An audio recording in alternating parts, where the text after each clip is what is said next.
കണ്ണൂർ ജില്ലയിലെ ഉൾനാടൻ ജലാശയങ്ങളിൽ മുട്ടയിടൽ കാലയളവിൽ അനധികൃതമായി മത്സ്യബന്ധനം നടത്തുന്നതിനെതിരെ കർശന നടപടിയുണ്ടാകുമെന്ന് അറിയിച്ച ഫിഷറീസ് വകുപ്പ്. പ്രാദേശികമായി ഊത്തപിടുത്തം എന്നറിയപ്പെടുന്ന ഇത്തരം പ്രവൃത്തികൾ മത്സ്യങ്ങളുടെ വംശനാശത്തിനും ജലജീവി വൈവിധ്യത്തിന്റെ ശോഷണത്തിനും കാരണമാകുന്നുവെന്ന് fisheries deputy director Jugnu R പറഞ്ഞു.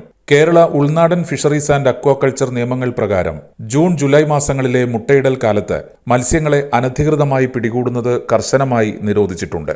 ഇത് ലംഘിക്കുന്നവർക്ക് 6 മാസം വരെ തടവും 10,000 രൂപ വരെ പിഴയും ലഭിക്കുമെന്ന് അധികൃതർ വ്യക്തമാക്കി. മൺസൂൺ കാലത്ത് മത്സ്യങ്ങളുടെ പ്രജനനത്തിന് തടസ്സം സൃഷ്ടിക്കുന്ന തരത്തിലുള്ള പ്രവർത്തനങ്ങൾ ഒഴിവാക്കണമെന്നും പൊതുജനങ്ങൾ സഹകരിക്കണമെന്നും വകുപ്പ് അഭ്യർത്ഥിച്ചു. അടക്കം കൊല്ലി വല, 20 മില്ലിമീറ്ററിൽ കുറവ് കണ്ണി വലിപ്പമുള്ള വല, വൈദ്യുതി ഉപയോഗിച്ചുള്ള മത്സ്യബന്ധനം, തോട്ട പൊട്ടിക്കൽ, വിഷം കലക്കൽ തുടങ്ങിയ രീതികളിലുള്ള മത്സ്യബന്ധനവും നിരോധിച്ചിട്ടുണ്ടെന്നും അധികൃതർ അറിയിച്ചു. ഇത്തരം അനധികൃത മത്സ്യബന്ധനം ശ്രദ്ധയിൽപ്പെട്ടാൽ കണ്ണൂർ ജില്ലാ ഫിഷറീസ് ഡെപ്യൂട്ടി ഡയറക്ടറുടെ ഓഫീസിലോ സമീപത്തെ മത്സ്യഭവനുകളിലോ വിവരം അറിയിക്കണമെന്നും അധികൃതർ നിർദ്ദേശിച്ചു. Agent news, Kannur.